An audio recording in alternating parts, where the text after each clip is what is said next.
क्योंकि जब मुसीबत में रहे तो गला फाड़ फाड़ के यह इंसान चिल्लाए और जब वोट लेने की बारी आए तो तुमको दे दिया जाए। अब असदुद्दीन ओवैसी साहब भी नहीं लड़े, तब कौन लड़ा? देखो ना, भारतीय जनता पार्टी को डायरेक्ट मुसलमानों ने वोट करके हुसैन को भारी मतों से जिता दिया। 90% वोट वहां मिला, और वो भी उस जगह जहां मुसलमानों की संख्या 66% है।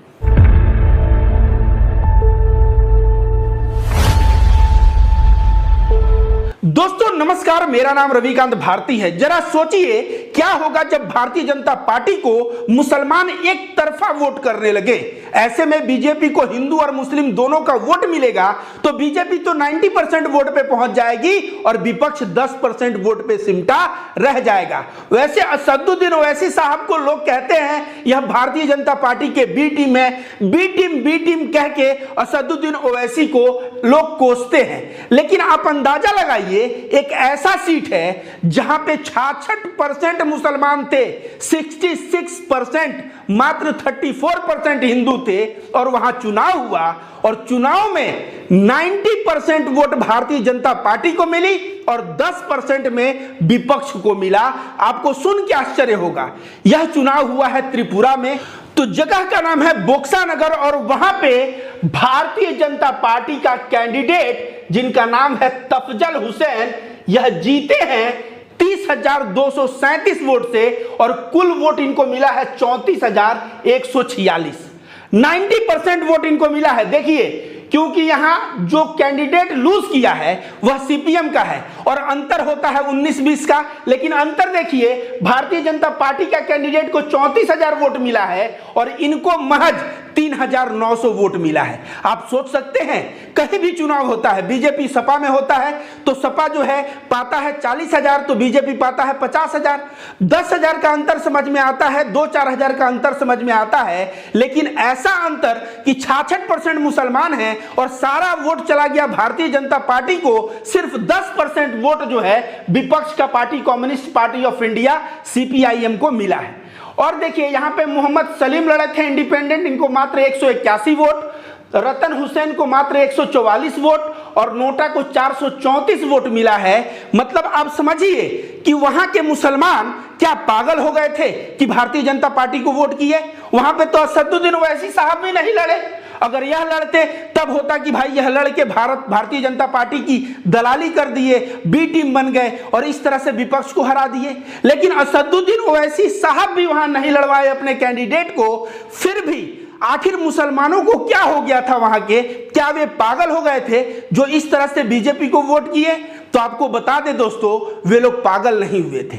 आप सभी को बता दें, त्रिपुरा में 2 साल पहले हिंदू मुस्लिम काफी तनाव था, दंगे फसाद का सिचुएशन भी आया था।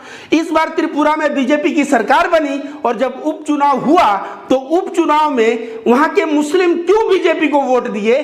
क्योंकि यहां देखिए, तफजल हुसैन जो है कैंडिडेट हैं, इन्होंने बोला होगा कि भैया हम यहाँ शांति बनाए रखेंगे, और ये लोग भी सोचेंगे कि हाँ मैं बीजेपी को वोट कर दूंगा तो कम से कम लफड़ा नहीं होगा, लड़ाई नहीं होगा, हम लोग सुरक्षित रहेंगे। और अपनी सुरक्षा ढूंढने में मुसलमान बीजेपी को वोट कर दिया और बीजेपी को वहां 90% वोट मिल गया। यह कहीं ना कहीं इसके लिए जिम्मेदार क्या असदुद्दीन ओवैसी साहब है? ओवैसी साहब नहीं है। यहां तफजल अंसारी बीजेपी का झंडा पकड़ा, 90% वोट पाया। आखिर क्यों? कहीं ना कहीं खामी रही है। तो दोस्तों मैं बता दूं, इंडिया गठबंधन में रही है। हालांकि राहुल गांधी स्पष्ट तौर पे जब भी हिंदू और मुस्लिम दंगे फसाद होते हैं, जैसे मेवात में हुआ था, तो राहुल गांधी वह बंदा है जो सामने आके कहा कि पूरे हिंदुस्तान में मिट्टी का तेल छिड़क दिया गया है, बस आग लगाने की देरी है। तो राहुल गांधी कहीं ना कहीं हर एक जगह पे प्रबल होके, प्रखर होके, बेबाक होके आवाज उठाते हैं नाइंसाफी के खिलाफ। लेकिन इंडिया टीम में तमाम कई गठबंधन हैं और इन सभी गठबंधन के नेताओं से एक बहुत बड़ी चूक हो रही है, एक बहुत बड़ी भूल हो रही है। सबसे बड़ी भूल तो ये हो रही है कि ये लोग इंडिया गठबंधन में असदुद्दीन ओवैसी साहब को नहीं रखे। आप बताइए ना, ये दाढ़ी रखा हुआ एक मुसलमान अगर इंडिया गठबंधन में चला जाएगा तो क्या इंडिया गठबंधन को हिंदू वोट नहीं देंगे?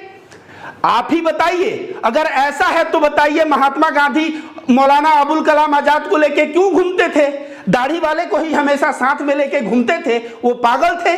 या तो महात्मा गांधी जानते थे कि हिंदू और मुसलमान दोनों बराबर के नागरिक हैं और दोनों को साथ लेके हम चलेंगे तो समाज में एक गीता का मैसेज जाएगा, गांधीवाद का मैसेज जाएगा, धार्मिक एकता का मैसेज जाएगा, और ऐसे में हिंदू मुस्लिम कभी एक दूसरे से द्वेष और नफरत नहीं करके हमेशा साथ खड़ा होगा। आप दिल पे हाथ रख के बताइए दोस्तों, मेवात में जो हुआ, चाहे अन्य जगह पे जहां भी बुलडोजर चला, क्या विपक्ष का कोई भी एक नेता गया मुसलमानों को, बच्चों को गोद में उठाया कि बेटा तुम बेघर हो गए हो, कोई बात नहीं है, हमारा साथ तुम्हारे साथ है? चाहे ममता बनर्जी गई कहीं, अरविंद केजरीवाल गए कहीं, कहीं भी किसी भी विपक्ष का कोई भी नेता नहीं गया। क्यों? पता है, इनको डर है कि मुसलमान का घर बुलडोजर से गिरा है, भले ही वो बेकसूर है, लेकिन घर गिरा है और यह जाके वहां पे संवेदना प्रकट करेंगे तो हिंदुओं का वोट नहीं मिलेगा। यह बहुत बड़ी गलती है। यह गलती इसलिए है क्योंकि अगर वहां पे लोग जाके मुसलमान के बच्चों को गोद में उठा के कहते तुम बेघर हो गए हो, हम तुम्हारे साथ हैं, तुम्हारे पिता के साथ ना इंसाफी हुई है, तो हिंदू जो है ना, उनका दिल भी बहुत प्रेम से भरा हुआ है। और हिंदू क्या करते? हिंदू वही करते जो इन सच्चे हिंदुओं ने किया है। आप सोचिए, किसानों ने वहां, जाटों ने वहां, जाट महापंचायत ने वहां बिल्कुल वहां पे भाषण देते हुए जाट नेता का मैंने देखा, वह कहा क्रिश्चियन मुसलमानों के खिलाफ जो उंगली उठेगी वह उंगली नहीं बच पाएगी। क्या ऐसे में तो सारे हिंदू इनका साथ छोड़ देते, सारे जाट साथ छोड़ देते और एक किसान नेता अकेले रोड पे घूमते रहते? लेकिन ऐसा हुआ क्या? ऐसा नहीं हुआ। क्यों नहीं हुआ पता है? ऐसा इसलिए नहीं हुआ क्योंकि पूरे हिंदुस्तान में जो हिंदू हैं वह दिल के बहुत अच्छे हैं, चंद नफरतबाज हैं 1-2%। उन्होंने भी कहा कि यह बहुत अच्छा कार्य हो रहा है। तो विपक्ष के नेता अगर किसी का घर बुलडोजर से गिरा गया मुसलमान का, चाहे खरगोन हो, चाहे मेवात हो और चाहे कहीं भी हो, जाके अगर बच्चों को गोद में उठा के कह ही देते कि बेटा बेघर हो गए हो, हम तुम्हारे साथ हैं, पिता के साथ ना इंसाफी हुई है, हम लोग तुम्हारा घर बनवाने का प्रयास करेंगे, ऐसे में जितने भी हिंदू और मुसलमान दोनों सोचने पे मजबूर हो जाते और इंडिया गठबंधन के तरफ मुसलमान हमेशा रहता। लेकिन इस तरह से मुसलमानों को तुम नजरअंदाज करोगे तो होगा क्या? कभी जो है मुसलमान असदुद्दीन ओवैसी साहब की तरफ वोट करेगा। क्यों? क्योंकि जब मुसीबत में रहे तो गला फाड़ फाड़ के यह इंसान चिल्लाए और जब वोट लेने की बारी आए तो तुमको दे दिया जाए। अब असदुद्दीन ओवैसी साहब भी नहीं लड़े, तब कौन लड़ा? देखो ना, भारतीय जनता पार्टी को डायरेक्ट मुसलमानों ने वोट करके हुसैन को भारी मतों से जिता दिया। 90% वोट वहां मिला और वो भी उस जगह जहां मुसलमानों की संख्या 66% है।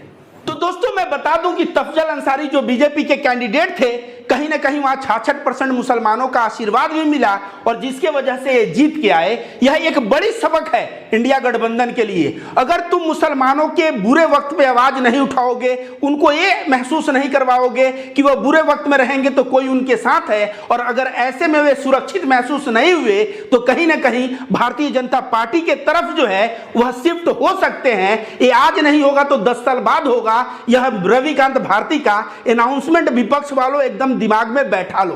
और जो लोग कहते थे कि असदुद्दीन ओवैसी साहब बी टीम है, दलाली करते हैं, तो यहां बताओ ना, यहां पे क्या हुआ? असदुद्दीन साहब अपने कैंडिडेट को वहां से नहीं उतारे थे। कोई भी देखो एमआईएम का कैंडिडेट है नहीं है, लेकिन फिर भी बीजेपी और सीपीआईएम में वोट का अंतर कितना है? इनको मिला है 90% वोट और इनको मिला है मात्र 10% वोट के आसपास मिला है। तो आप लोग इससे समझ सकते हैं कि देश जो है किस दिशा में जा रहा है। और इसमें पूर्णतया मैं गलती पा रहा हूं तो वह गलती पा रहा हूं इंडिया गठबंधन के नेताओं को। ये बताइए, इतने नेता खड़े हैं इंडिया गठबंधन में, कोई एक दाढ़ी वाला बगल में दिख रहा है? नहीं दिख रहा है। लेकिन आजादी की लड़ाई के समय आप फोटो देखिए, नेहरू, गांधी, पटेल के साथ ना एक दाढ़ी वाला मौलाना खड़ा था जिसका नाम था मौलाना अबुल कलाम आजाद, जो देश का सर्वप्रथम शिक्षा मंत्री बना। तो ये लोग इस तरह से मुसलमानों को इग्नोर करके सोचेंगे कि हम बहुत बड़ा तीर मार रहे हैं, तो तीर नहीं मार रहे हैं बल्कि गलती कर रहे हैं। और उस गलती का परिणाम जो है त्रिपुरा के बोक्सानगर असेंबली सीट पे देखने को मिला है। आप ही लोग बताइए, कभी भी मुसलमानों पे समस्या आया है तो अभी राहुल गांधी प्रखर होकर बोल रहे हैं। लालू प्रसाद यादव, याद रखिए, आडवाणी को गिरफ्तार किया था। लालू प्रसाद यादव को डर नहीं था कि आडवाणी को गिरफ्तार करेंगे, राम मंदिर की बात चल रही है, हमारा हिंदू वोट कट जाएगा। अभी छोड़िए पुरानी बात, अभी 1 साल के अंदर की बात है, लालू यादव ने कहा था कि हनुमान चालीसा पढ़ना है तो मस्जिद में जाके क्यों पढ़ रहे हो, उसके बगल में क्यों, मंदिर में जाके पढ़ो। तो क्या इससे हिंदू नाराज हो गए? हिंदू नाराज नहीं हुए। हिंदू समझते हैं कि हनुमान चालीसा कहाँ पढ़ा जाना चाहिए, कौन सा काम कहाँ किया जाना चाहिए। लालू प्रसाद यादव इसलिए पूजनीय हैं क्योंकि लालू प्रसाद यादव वह नेता है कि वह जेल काट लिया, किडनी फेल हो गया, डिप्रेशन में रह लिया, लेकिन कभी भी अपने ईमान से समझौता नहीं किया। लेकिन आज देखा जाए तो लालू प्रसाद यादव का बेटा कहीं ना कहीं मुसलमानों को इग्नोर करते हुए देखे जाते हैं। मुलायम सिंह यादव रहते तो क्या आज ऐसे ही शांत रहते? बिल्कुल शांत नहीं रहते। लेकिन अखिलेश यादव इस मुद्दे पे शांत रहते हैं कि नहीं? क्यों शांत रहते हैं? उनको शांत नहीं रहना चाहिए। उनको बिल्कुल जाके अगर प्रयागराज में किसी मुसलमान का घर बुलडोजर से ढा दिया गया तो वहां पे जाके आवाज उठाना चाहिए। और ये सोच रहे हैं मैं आवाज उठाऊंगा तो मेरा हिंदू वोट कट जाएगा। तो भैया ऐसे वोट का डर मत रखिए। हिंदू वोट भी अपने दिल में ना प्रेम लेके जीता है, कोई भी नफरत और झगड़ा और लड़ाई नहीं चाहता।